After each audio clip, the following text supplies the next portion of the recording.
Chrétien pour les Républicains. Vous avez 5 minutes, monsieur le député.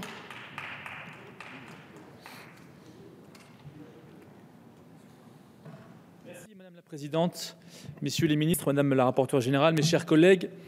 Ce projet de budget pour 2016 est basé sur une croissance de 1,5%. Ah, cette croissance, cette fameuse croissance.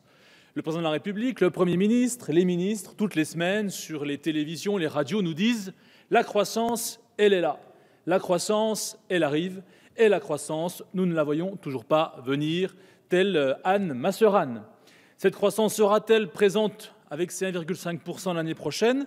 Nous l'espérons, car c'est le seul critère qui vous permettra de faire que ce budget sera sincère. Et cette croissance, d'où vient-elle? Elle ne viendra pas de la France, elle ne viendra pas de l'économie française, aussi atone, malgré les quelques frémissements qu'on peut diagnostiquer ici et là. Cette croissance, vous pensez qu'elle viendra de l'extérieur, avec par exemple, dans les différents items, la progression du commerce mondial de plus de 5% en 2016, une prévision largement optimiste par rapport aux prévisions du FMI notamment.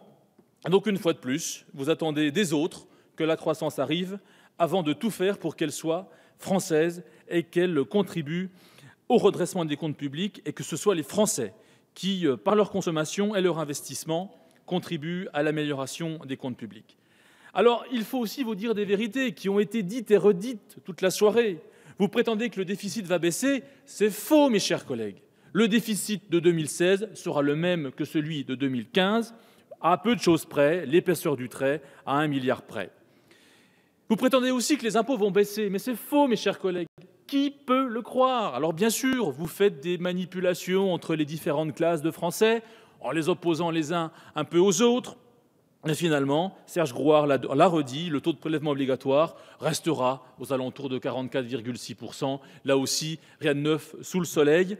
Bien sûr, vous allez concentrer l'impôt comme vous l'avez fait depuis le début du quinquennat. C'est votre choix, alors que, y compris dans votre majorité, certains voudraient que cet impôt sur le revenu, qui fait à peu près 60 milliards d'euros, soit plus étalé sur l'ensemble des Français, car c'est aussi un acte citoyen qui, aujourd'hui, n'est réservé qu'à moins de la moitié des Français. Il y a donc un débat chez vous sur cette répartition de l'impôt sur le revenu. Et puis, il y a aussi ces dépenses non documentées. Je n'y reviendrai pas, car là aussi, tout le monde a fait la démonstration, à gauche comme à droite, que dans ces 16 milliards, beaucoup de dépenses n'étaient pas documentées. En tant que maire d'une ville moyenne, comme l'a dit Nicolas Sansu, je dois aussi pousser un coup de gueule. Parce qu'à Vesoul, je suis maire de Vesoul, bien, monsieur le ministre, il n'y a pas de colloque, il n'y a pas de conférence, il n'y a pas de cocktail, il n'y a pas de petit four, il n'y a pas d'embauche de complaisance massive, il n'y a pas de cabinet pléthorique. Nous sommes à l'os, monsieur le ministre. Nous sommes à l'os. On ne peut pas aller plus loin dans la réduction des dépenses de fonctionnement, d'autant plus qu'en même temps que vous nous réduisez les dépenses, vous nous réduisez les recettes, vous nous augmentez les dépenses. Je prendrai la référence de l'accord Lebranchu qui, en 2017, va augmenter les rémunérations des fonctionnaires territoriaux sans, bien sûr, que nous n'ayons eu notre mot à dire. Donc ce déséquilibre, mes chers collègues, est inadmissible quand on parle de concertation, de démocratie participative et qu'on voit comment l'État d'aujourd'hui traite les collectivités locales encore pire que ce que le gouvernement Fillon avait fait. Je ne sais plus qui avait pris cette référence. Quand le gouvernement Fillon a gelé les dotations, vous poussiez des cris d'orfraie. Maintenant, c'est encore pire.